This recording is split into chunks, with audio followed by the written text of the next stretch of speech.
Assalamu alaikum, hello and namaste. Welcome to another inspiring episode number 61 of the Limelight. Well, today on the hot seat, I have an amazing lady. She's a life coach, performance coach, and a speaker. So, listeners, please welcome our guest, Zarina Poonawalla. Assalamu alaikum, Zarina. How are you doing today? Walaikum assalam, Fari, and I'm doing well. Thank you for having me on your show. It's such a wonderful opportunity and excellent platform. I'm really inspired by what you're doing. Thank you so much, dear, and it's really a privilege to have you on the Limelight show. Thank you so much. Okay, Zina, before we talk about your journey as a performance and life coach, I want you to tell our listeners about your personal life. Well, Fari, it's a very simple personal life, and I can give you a little detail about me. I'm born and raised in Bombay. I've studied here, I've gone to college here. I went to Australia, studied at university there, did a couple of degrees and courses, came back, started a business. I live with my husband, and sure to say, he's definitely my pillar of strength. I've been married for the last 4 years with absolute encouragement from him to continue to pursue my passion and do what I do. So that's a little bit about me, a little background. Apart from that, I am a complete travel enthusiast. I love traveling. I think it's the best thing to do is wander and look around, explore, evolve. Because when you go around the world, you realize that you're just a little tiny piece, a little particle, and then you want to know more, you want to be more. So I love traveling. I also read a lot, so I could call myself a bibliophile. And I love communicating with people. So that's a little bit about me. Wow, I got to know so many interesting things about you, and I pray that Allah blesses you and your family with all the health and happiness in this world. Ameen. Inshallah, thank you so much, Fari, and I wish the same for you and your family. Thank you so much, Zarina. Now, getting back to our conversation, I have heard that you are a brilliant speaker and you are a life coach. I wanted to know, why did you choose your career as a performance and life coach? All right. So, first and foremost, let me tell you, Fari, I didn't choose my profession chose me. It just so happens that ever since I was younger, I seem to have the gift of the gab.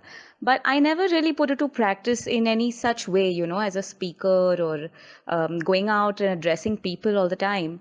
But accidentally, I, stepped onto one particular foundation after another, and I got into the profession. Ever since I was 18 years of age, I have been in the training and development industry. I have been helping to facilitate programs.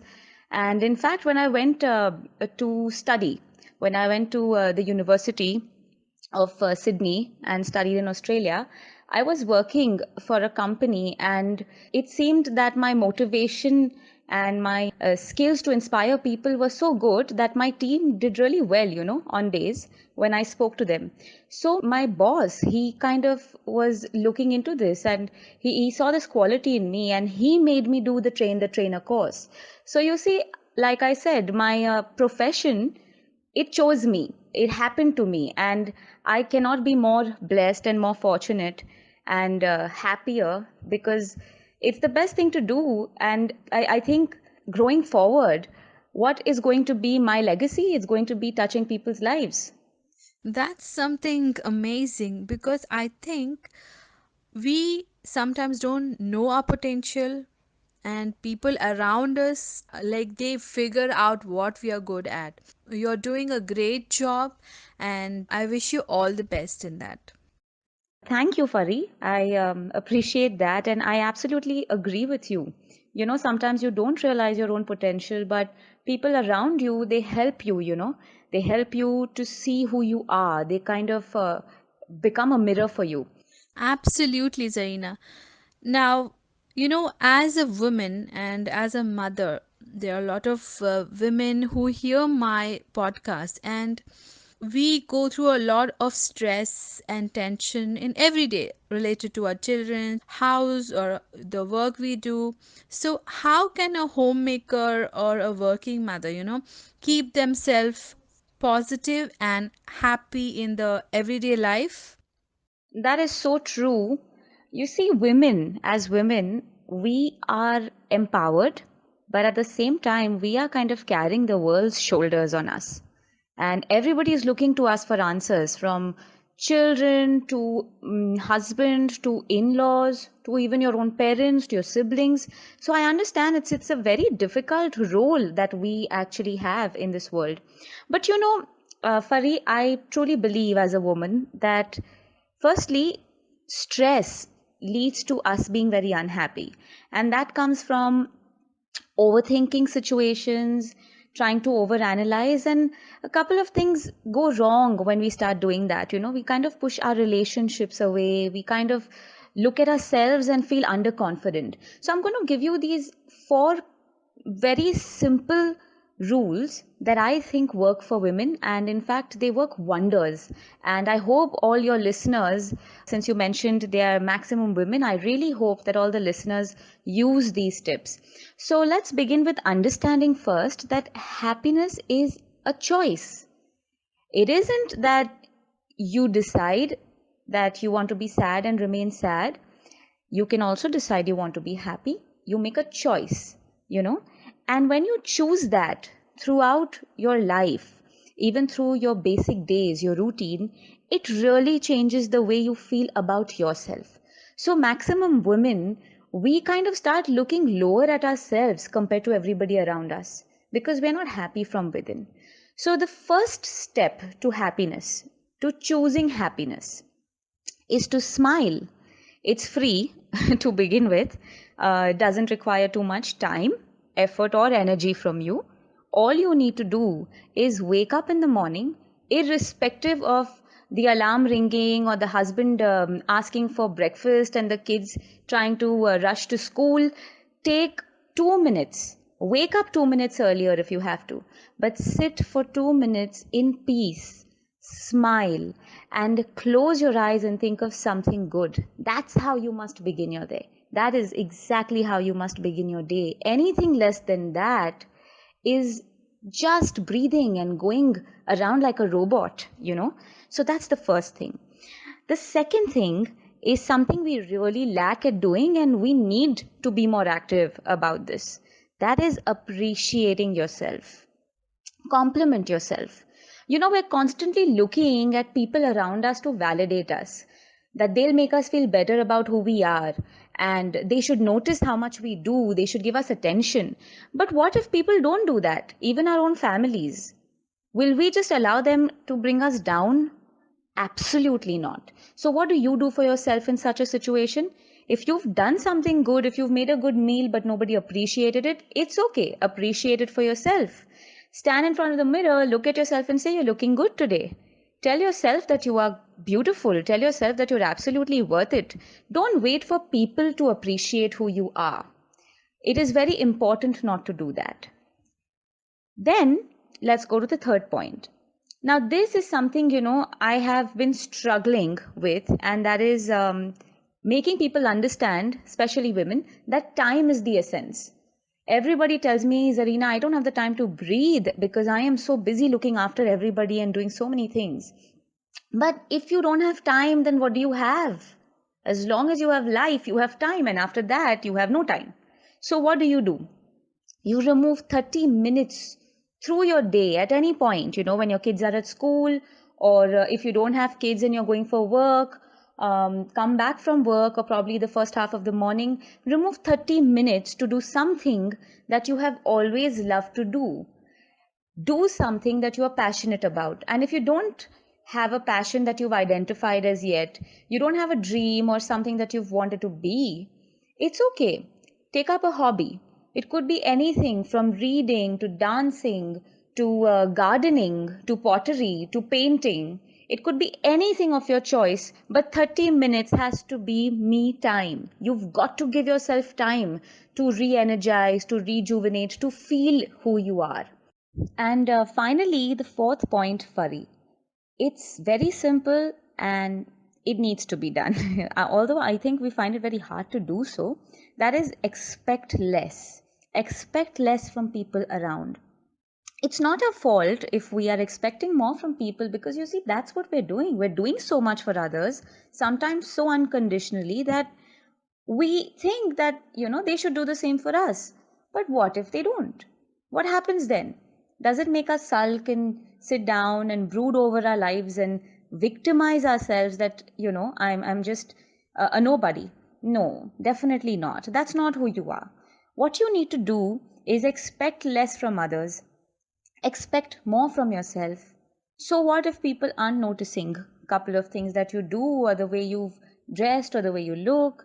It's fine. It's fine. Don't do it for the others. Do what you do to make you happy. So the lesser your expectations, it works brilliantly on your mind. What happens is it immediately helps to reduce this feeling of self pity. The minute you expect lesser, you don't really victimize yourself. You're not thinking, oh, these people aren't looking at what I'm doing, I'm such a bichara. You don't think like that. You start thinking, okay, forget it, it's okay, I'm thinking well for myself, that's important. And then you start increasing your confidence level. You feel more positive, you feel better about yourself. And you don't need people to make you feel like that. You've got to do this for yourself. Wow, those four simple rules were just so fabulous. Now, I have also heard that you give parental advice. So, I want to know which are the most common problems the parents come to you for advice or for help. That is true. I do give a lot of parental workshops. I work closely with teenagers also. Common problems, Fari, don't ask. I've realized I shouldn't be saying this, but it's true. I'd like parents to kind of come to terms with this, that they find a problem with their child in some way or the other. So, especially teenagers. So it's something like this, that my teen is not listening to me, or my daughter is rebelling or back answering, or my son is not focused, or they have many friends, or they have no friends, or sometimes they have to take their life more seriously, or why is my son taking his life so seriously? Or right, my daughter, she hates me, or my son just hates me, and they don't want to talk to us, they don't communicate with us anymore. These are the kind of issues I am usually listening to, but solutions are pretty simple to that. Well, I remember when I was in my teens, and I think most of us, like when we are in that age, we tend to be like in the rebel mode, and we don't listen. We try to, we are our own boss, and parents do find problems with us.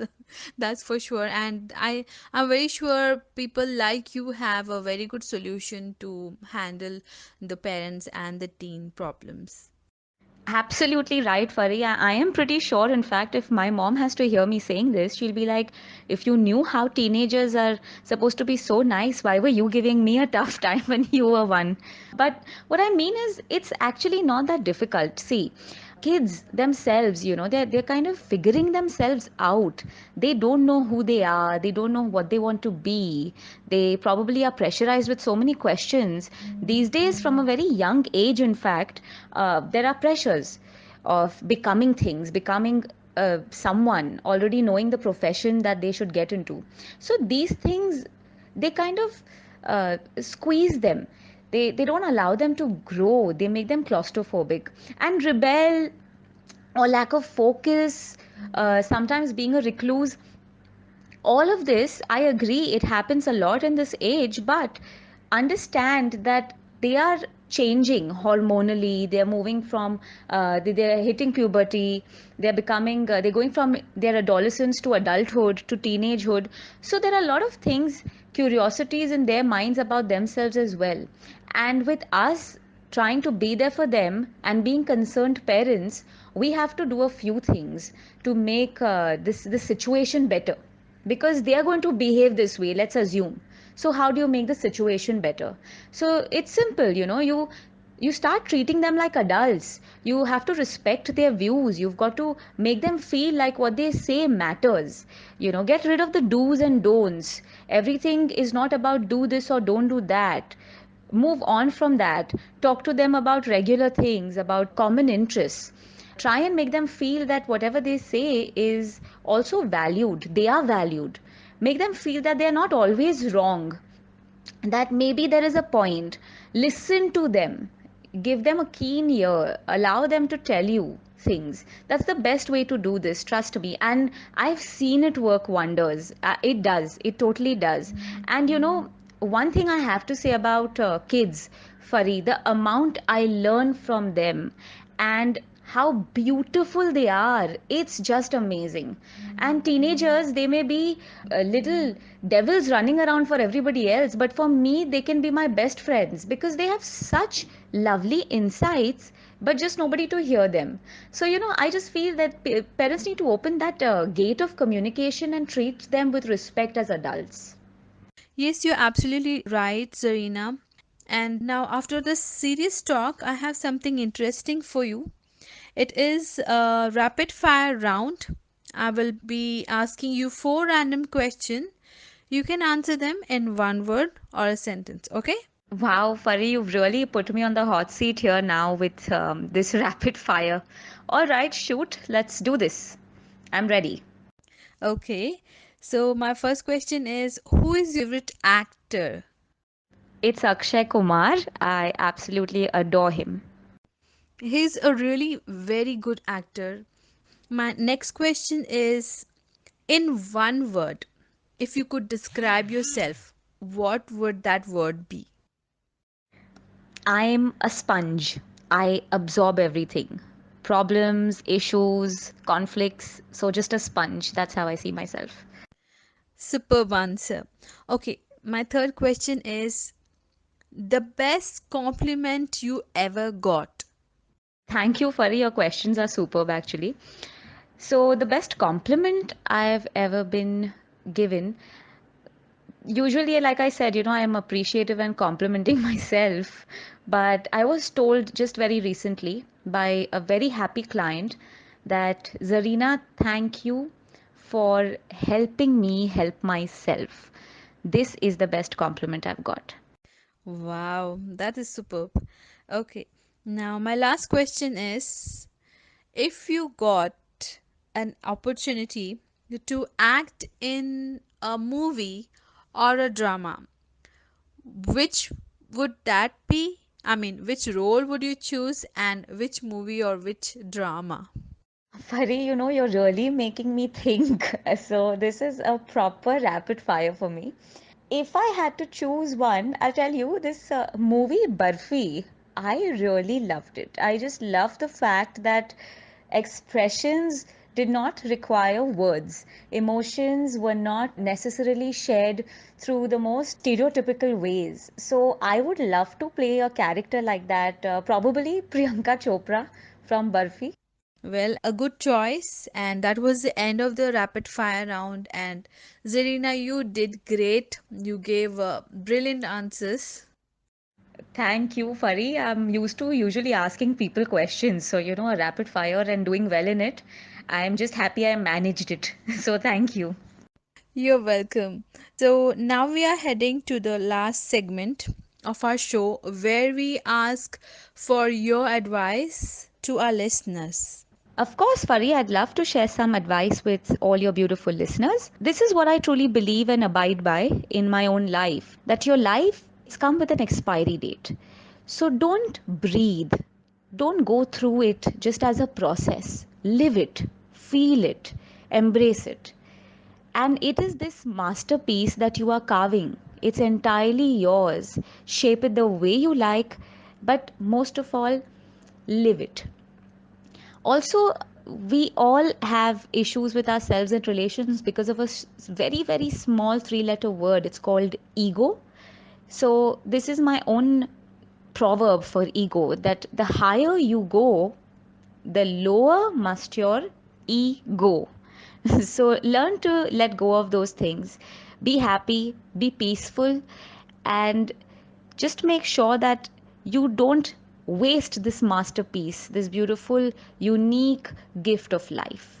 All the very best to all your listeners and to you, Fari. Loved your advice, Zarina, and thank you so much for taking out time and giving this interview with us. And all the best to you, Zarina. Thank you for having me, Fari, and you're doing such a fantastic job. Wish you all the success, wish you prosperity, and please keep on inspiring people like this. Thank you so much, Zarina. Okay, listeners, if you have liked this episode, please click on the like button of the Limelight page. Do share. Thank you for listening, and Allah Hafiz.